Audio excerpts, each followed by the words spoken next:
A PM do Rio é a que mais mata e a que mais morre no Brasil. Vou mostrar aqui números de 2 estudos sobre a segurança pública no Rio. Como a gente viu, primeiro, só este ano, 51 PMs foram mortos. Isso é um recorde, um triste recorde para os 4 primeiros meses desse ano. Essa conta é da própria polícia e começou a ser feita há 23 anos. E aí, então, aqui os números chocantes dessa história. De lá para cá, 1 em cada 5 policiais militares foi morto ou ferido durante o trabalho ou por causa dele. Fica ainda pior se a gente contar só os policiais da capital e da região metropolitana. Aí, olha, o número dobra. 2 em cada 5 policiais mortos ou feridos.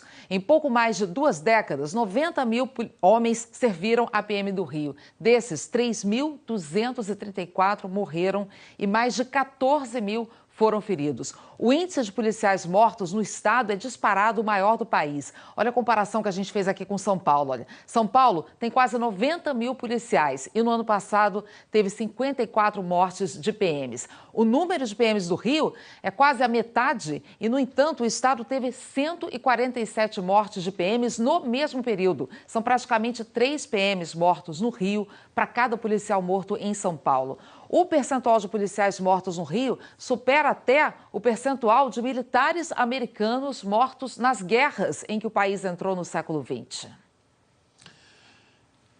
E a maioria desses policiais foi morta em dias de folga. Os repórteres Chico Regueira e Alberto Fernandes trazem agora para a gente algumas dessas histórias. Boca de tiro, comandante! 3 PMs foram assassinados. No Rio de Janeiro estamos em uma guerra. Uma guerra civil urbana não declarada? Está acontecendo isso aqui.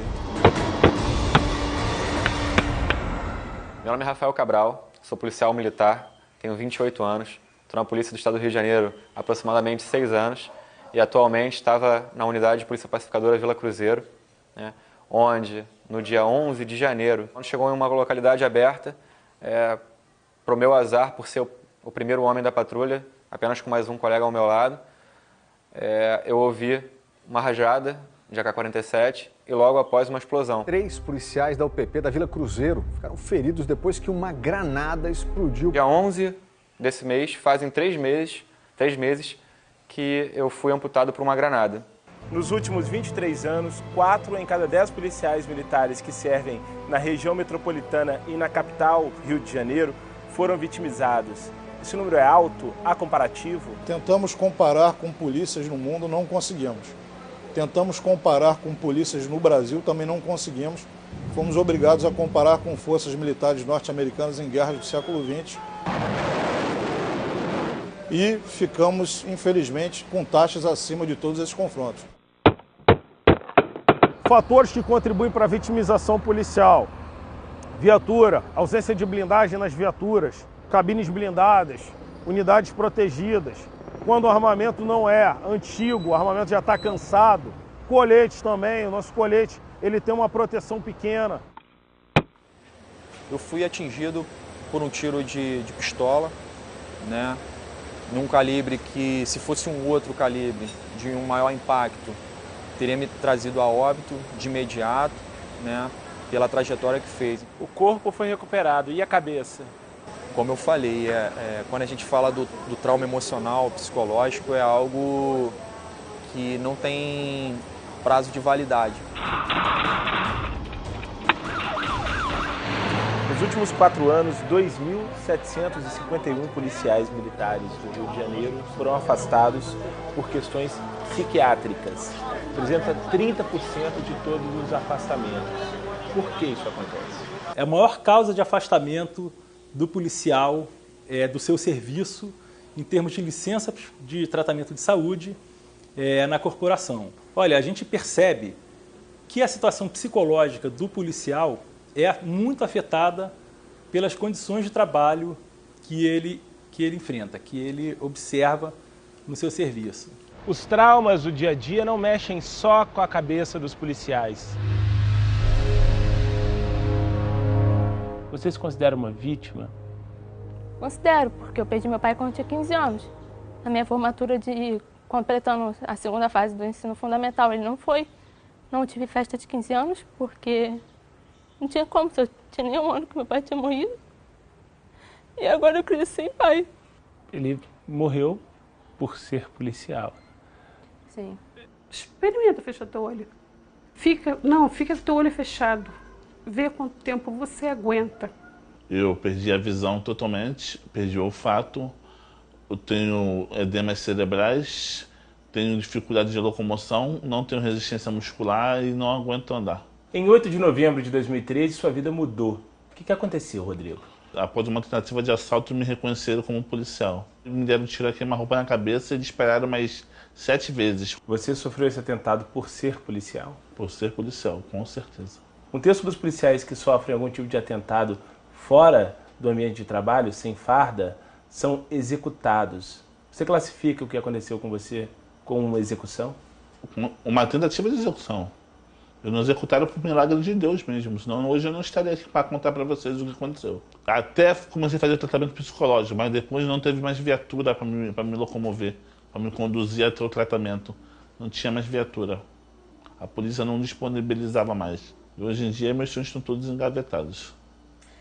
A vitimização policial é um problema da polícia, do Estado ou da sociedade? Da polícia, do Estado e da sociedade. Por quê? Porque nós representamos o Estado e o Estado serve a sociedade. Então não é um problema só da polícia. Eu não posso ver o policial, ele está sendo morto ou ferido, isso não é um problema meu. Esse problema vai chegar a todos. A polícia não tem a função de guerrear. Essa é uma anomalia que a gente está sendo submetido no Rio de Janeiro. A função da polícia é proteger e servir.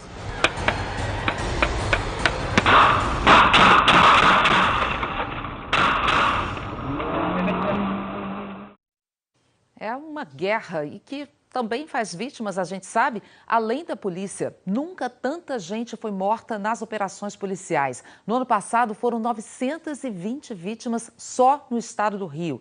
E a população denuncia abuso e a execução de inocentes. A polícia diz que age em legítima defesa no confronto com os bandidos. Agora vou mostrar aqui um dado da Assembleia Legislativa do Rio, que criou uma CPI para tratar desse tema, e a conclusão é assustadora. Olha aqui o primeiro dado, de 2010 a 2015. 1 em cada 10 pessoas assassinadas no Rio morreu pelas mãos de um policial. Eram bandidos? Eram inocentes? Não dá para saber, porque a investigação das mortes provocadas pela PM praticamente não existe. Olha o que concluiu o relatório da CPI. Mais de 99% dos casos são arquivados pelo Ministério Público. Um outro dado que chama a atenção é o perfil das pessoas que morrem no confronto com a polícia. Em sua maioria, são homens, jovens, negros, pobres, moradores de favelas e de periferias. E olha que esse aqui é quase o mesmo perfil dos policiais que apertam gatilho. Pois é, temos uma polícia que morre e uma polícia que mata. Os repórteres Chico Regueira e Alberto Fernandes conversaram com algumas dessas famílias destruídas pela violência policial. Parentes e amigos estavam revoltados. Na dúvida, não se deve atirar.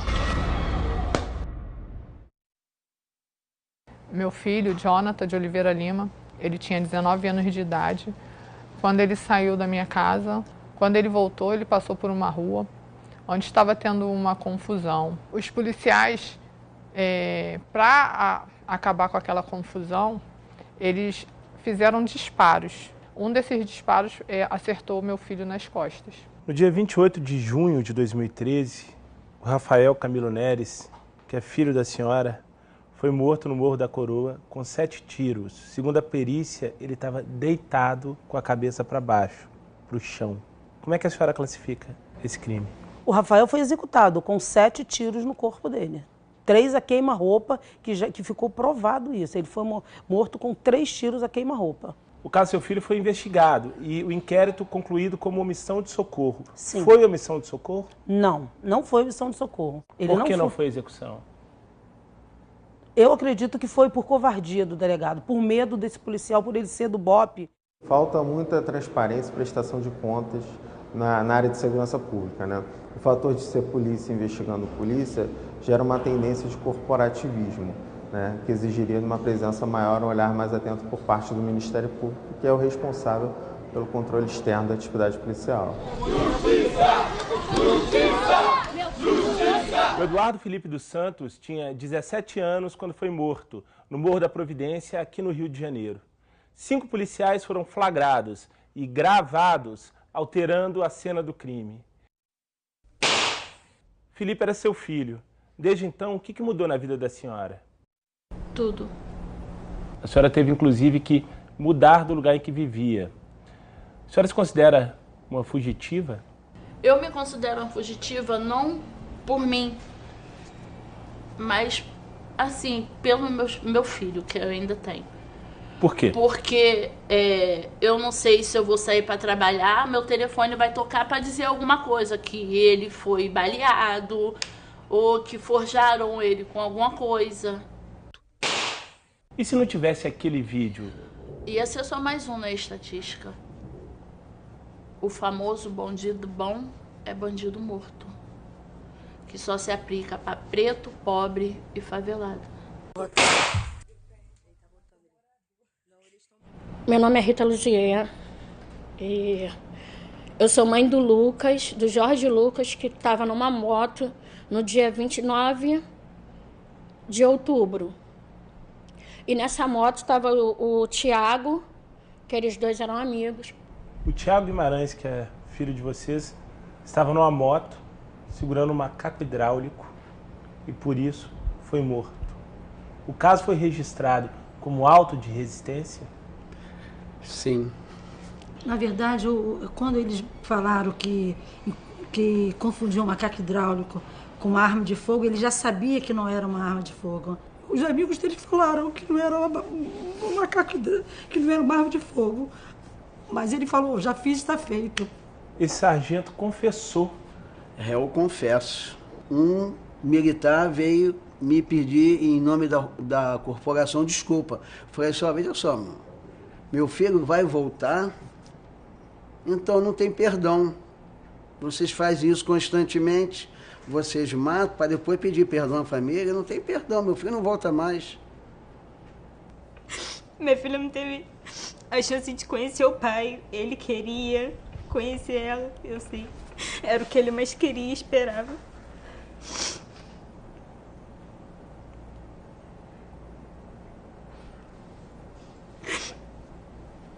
Eu fico imaginando o que eu vou falar pra minha filha quando a minha filha crescer e perguntar cadê o pai dela.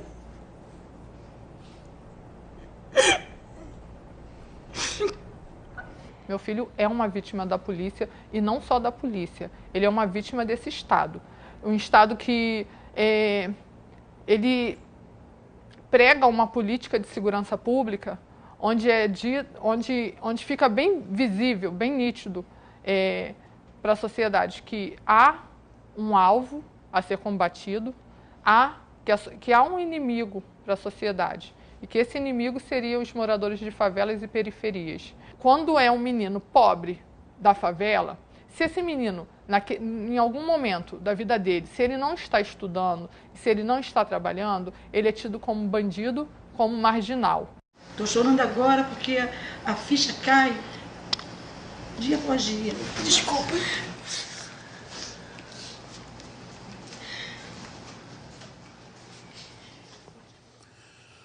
O Ministério Público e a Polícia Civil do Rio rebateram o relatório final da CPI.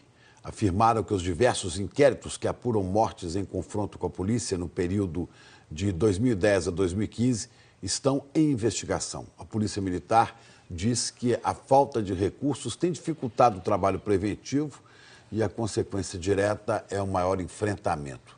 A CPI dos autos de resistência foi presidida pelo ex-deputado Rogério Lisboa, do PR, e teve como relator o deputado Marcelo Freixo, do PSOL.